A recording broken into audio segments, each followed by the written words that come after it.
Last వరకు చూడండి. చూసి నాకు సజెషన్ అయితే ఇవ్వండి.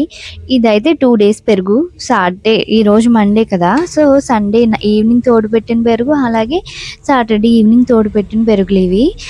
ఈరోజు మార్నింగ్ చూసేసరికి సాటర్డే పెరుగు, తోడుపెట్టిన పెరుగు నిన్న మార్నింగ్‌కి జిగురుగా ఉంది.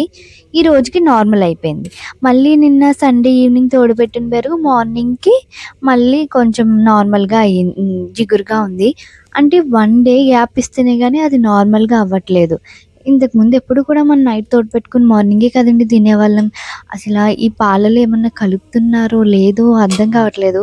నాకు తెలిసిన ఒక ఆయన అయితే యూరియా కలపడం వల్ల ఇలా అవుతుంది అన్నారు. ఇంక అంతే నా గుండెలో ఎంత భయమంటే ఇలా చాలా నేను పెరుగులు, పాలు ఒక చోట నుంచి ఇంకొక చోటకి మార్చినా ఇలాగే అయ్యింది. అసలు ఎందుకిలా అయ్యింది? ఏంటో మీకెవరికైనా తెలిస్తే ఖచ్చితంగా సజెషన్ ఇవ్వండి.